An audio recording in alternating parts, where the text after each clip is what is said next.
Et bonjour à tous depuis Paris. François Hollande, vous le savez, a longtemps hésité avant de se rendre à Kinshasa pour participer en RDC à ce sommet de la francophonie. Et cela parce que le président français se dit très soucieux des problèmes liés à la démocratie et aux droits de l'homme dans le pays. Il a d'ailleurs rencontré sur place des représentants de l'opposition et a été plutôt distant avec son homologue Joseph Kabila. Jeff Wittenberg, Alain Dubas. Démonstration d'enthousiasme et chants africains. Dans le palais du peuple, ils viennent saluer le discours du maître des lieux, le président congolais Joseph Kabila. Son voisin François Hollande reste de marbre, comme pour marquer sa défiance. À la tribune, le président français défend ses principes. La francophonie doit porter la démocratie, les droits de l'homme, le pluralisme, le respect de la liberté d'expression. Voilà le principe que les francophones doivent porter. Comment parler de démocratie dans un pays qui ne la pratique pas toujours? Exercice d'équilibriste entamé ce matin dans le palais présidentiel, à côté de Joseph Kabila.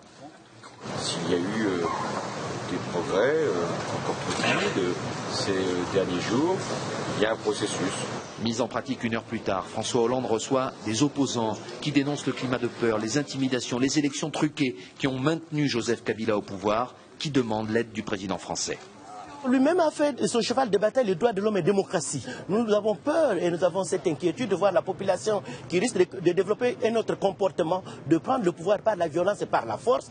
Dans un pays rongé par la violence, Valérie Trierweiler, elle, a souhaité rencontrer une association d'enfants des rues. Je m'appelle Sephora Makese.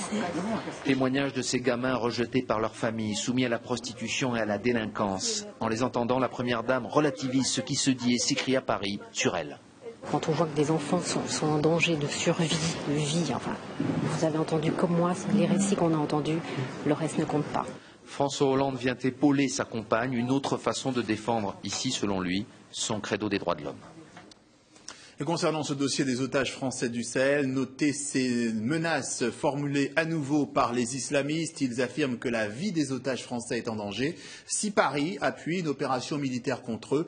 François Hollande qui, par ailleurs, a réaffirmé sa fermeté face au terrorisme. Écoutez.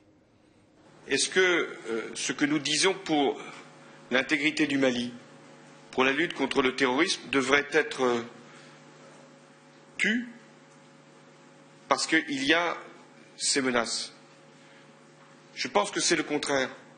C'est en montrant une grande détermination pour tenir notre ligne, qui est celle de la lutte contre le terrorisme, que nous pourrons convaincre les ravisseurs qu'il est temps maintenant de libérer nos otages.